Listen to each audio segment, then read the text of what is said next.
ओम नमः शिवाय।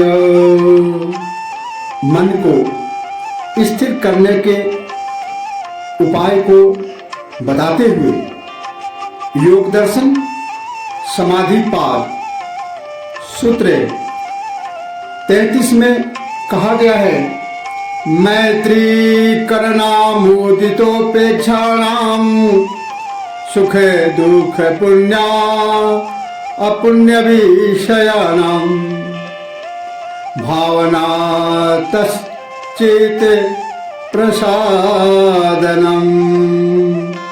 अर्थात सुखी जनों से मित्रता, दुखियों पर दया, पुण्यात्माओं में हर्ष और पापियों से उपेक्षा की भावना से चित्त प्रसन्न होता है।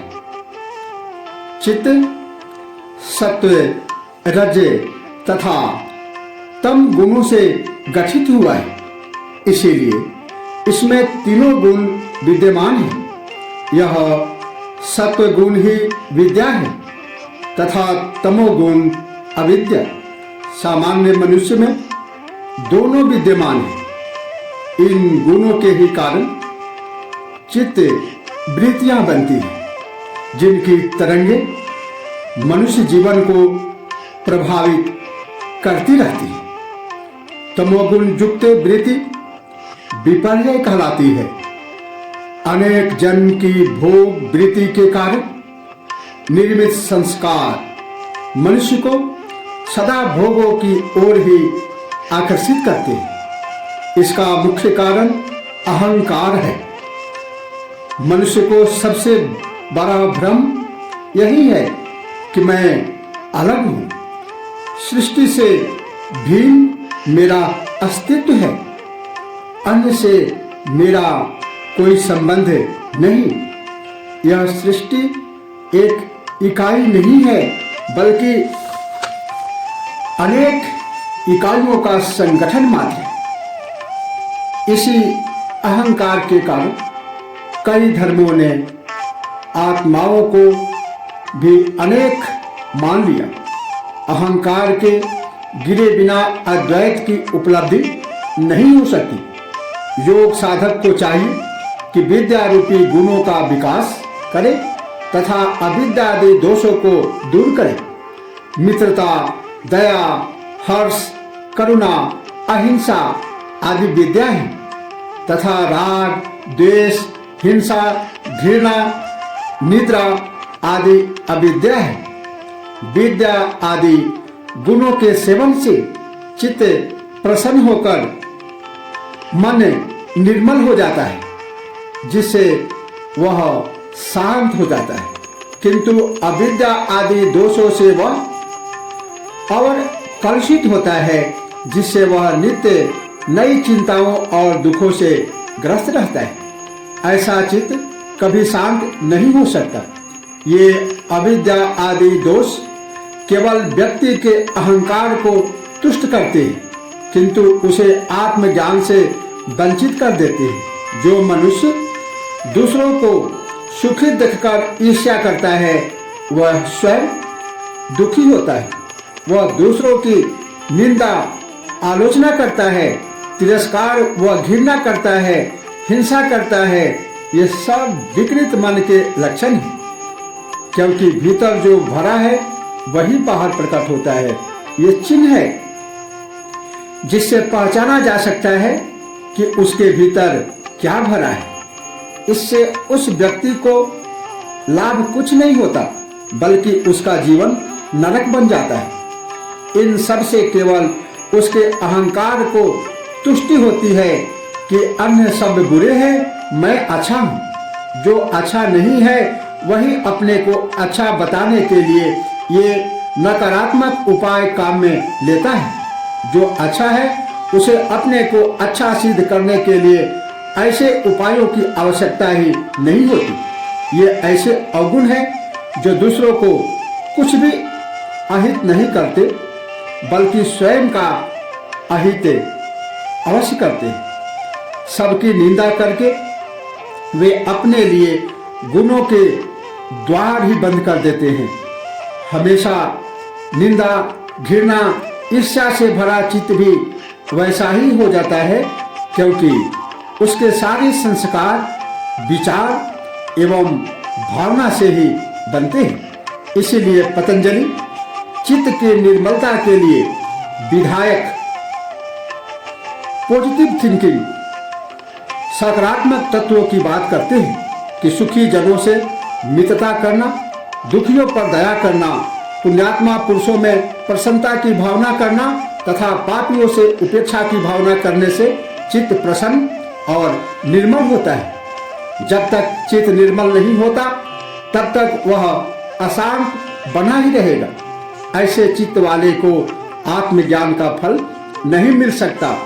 इन विधायक तत्वों से ही साधक शुद्धता को प्राप्त होता है। इनसे घृणा, ईर्ष्या, द्वेष, क्रोध आदि मलों का अपने आप नाश हो जाता है। सूत्र 34 प्रच्छदना विद्यारणाभ्याम वा प्राणस्य वा अर्थात अथवा प्राणस्य प्राणवायु को प्रच्छदन विधारणाभ्याम बार बार बाहर निकालने और रोकने के अभ्यास से भी। इसका तात्पर्य है कि अथवा प्राण वायु को बार बार बाहर निकालने और रोकने के अभ्यास से भी चित्त प्रसन्न होता है, मन निर्मल होती है, विचार शुद्ध होता है। महर्षि पतंजलि इस सूत्र में कहते हैं कि यदि यह साधन कठिन हो, नहीं किया जा सके अथवा करने में लंबा समय लगे तो श्वास का प्रयोग किया जा सकता है। प्राण वायु से श्वास के द्वारा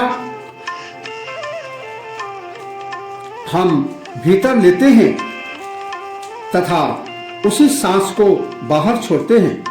उसे बार बार बाहर निकालने तथा थोड़ी देर बाहर ही इसे रोके रखने का अभ्यास करना चाहिए।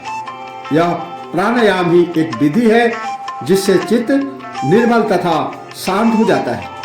प्राणायाम का प्रयोग विधि पूर्वक ही करना चाहिए तथा गुरु से सीख लेना चाहिए, वरना इसके दुष्परिणाम भी होते हैं, जिससे शरीर में विकृति पैदा होकर वह रोगग्रस्त भी हो सकता है। इसकी विधि है सुखासन, सीधासन अथवा पद्मासन में बैठे।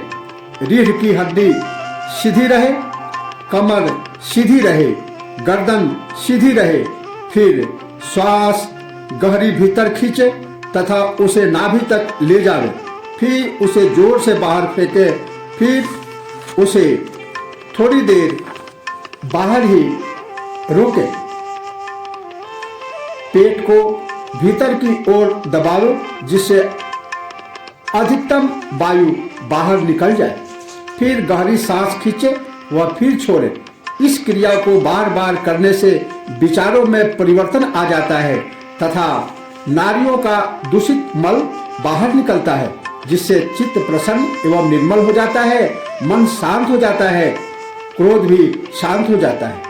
इस प्रयोग को धीरे धीरे बढ़ाना चाहिए, पहली ही बार अधिक समय नहीं करना चाहिए। सूत्र 35